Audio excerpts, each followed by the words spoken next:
A serial cat killer has struck again in Western Washington. Thanks for joining us. I'm Jamie Tom. And I'm David Rose. The latest victim is a cat named Ollie, a beloved family cat. This is a photo of her. She was found dead, left on a front lawn near her home in Olympia yesterday. What if a killer was lurking in your neighborhood, targeting your pets with chilling precision? This veterinarian is causing outrage over what she did to a cat. Kristen Lindsay posted a photo of herself with the cat that she had just killed with a bow and arrow. Over 400 cats were found mutilated in London. We're following two people on the trail of the so-called Croydon Cat Killer. We've been investigating since September. Boudica and Tony run an animal rescue service in Croydon, Sparking fear and hysteria. With no leads, no suspects, and the media running wild, the city feared a serial killer on the loose. Was this a sick individual stalking the streets, or something far more sinister? Stay with us as we uncover the shocking truth behind the Croydon Cat Killer. Trust us, you won't want to miss this revelation! Cat Killer, it started like a scene from a horror movie. In London, over 400 cats were found dead, their bodies mutilated in ways that looked almost surgical. It wasn't just the fact that they were dead, it was the sheer precision of their injuries that got people talking. Some cat owners began whispering about a predator stalking their pets in the dead of night, targeting them with an eerie sense of purpose. This wasn't just a random series of attacks, it was something calculated, something chilling. As the bodies piled up, the media quickly caught wind of it, feeding into the growing hysteria. A name was soon attached to the mystery: the Croydon Cat Killer. The public feared that this wasn't just about animals anymore. Could this be the beginning of something worse? Was this just the first chapter in a twisted tale that could escalate to humans next? The fear was real, and the panic spread like wildfire through the streets of London. People were terrified that a killer was lurking in the shadows, taking their beloved pets one by one. The question on everyone's mind: who could do such a thing? And why? Fear spreads as the gruesome discovery of dead cats continued. The fear began to spiral out of control. Pet owners were left shaken, unable to trust their own neighborhoods. Imagine waking up one morning to find your beloved cat, not just dead, but disfigured beyond recognition. This wasn't an isolated incident. This was happening across various communities, and it was happening more frequently. Word spread quickly, fueled by social media and sensational headlines. People talked in hushed tones, sharing stories of mutilated cats spotted in different parts of London. The mystery deepened.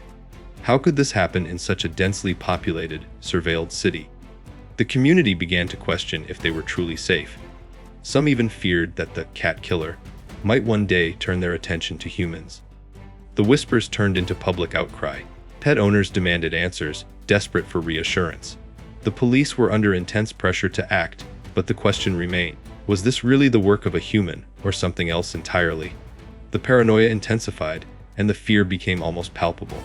Everyone wanted to know who was behind these horrifying acts, and when would it stop? Investigation begins. Scotland Yard had no choice but to intervene. With the fear of a possible serial killer targeting animals, they launched an extensive investigation. Operation Takahe was born, and the hunt for the mysterious cat killer began.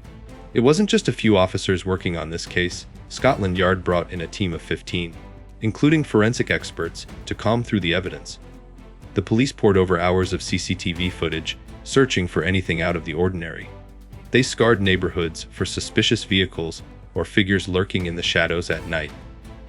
Every inch of the areas where the mutilated cats were found was searched, and yet, despite all their efforts, no solid leads emerged.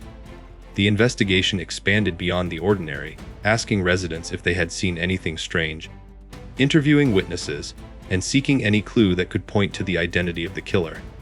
But despite these intense efforts, the case seemed to have no resolution. The pattern of the killings and mutilations was too precise to ignore, but the investigation came up empty. The pressure continued to mount. What was going on? And who was behind these terrifying acts? Public panic as the investigation dragged on with no concrete answers. The fear in the public only grew. Pet owners were horrified, not just by the deaths of their animals, but by the brutal manner in which they had been treated. The name, Croydon Cat Killer, spread like wildfire, and it wasn't long before people began to panic. Everyone was on edge, worried that their own pets could be next.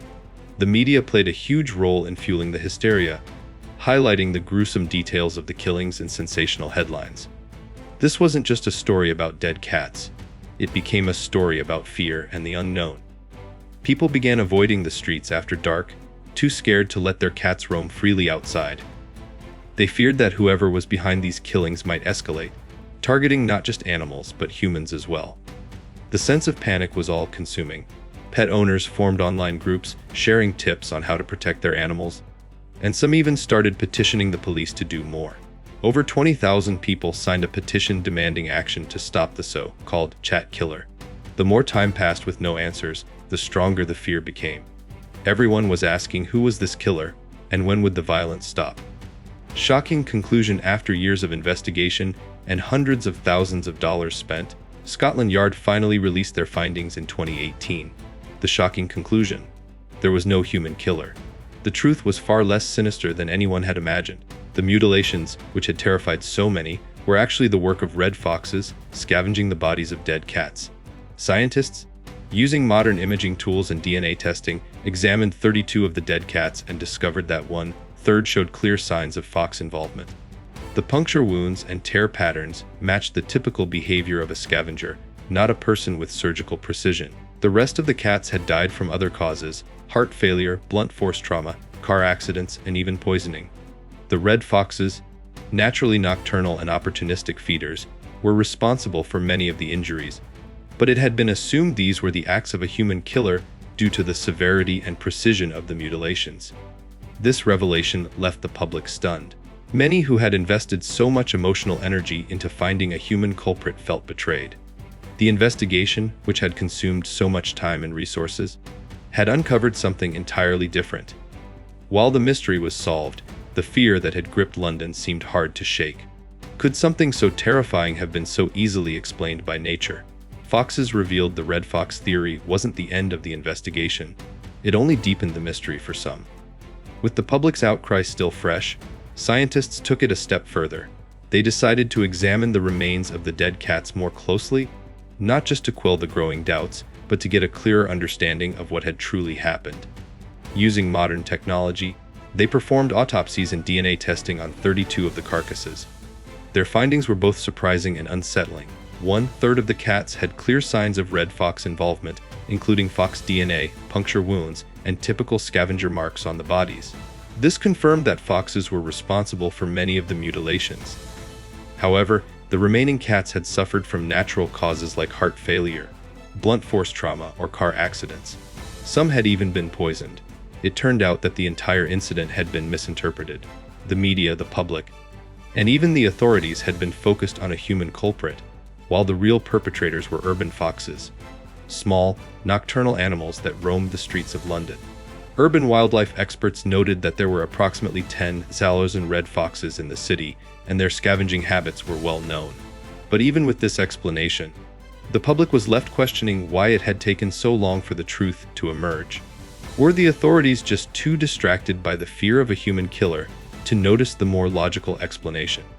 If you were just as shocked by the truth behind the Croydon Cat Killer case, don't forget to hit that subscribe button for more true crime stories! Do you think the police were too quick to jump to conclusions, or was the fox theory truly the answer? Let us know your thoughts in the comments below. And don't miss our next video, the unsolved murder of Daniel Morgan, a corruption scandal in the Met Police, coming soon!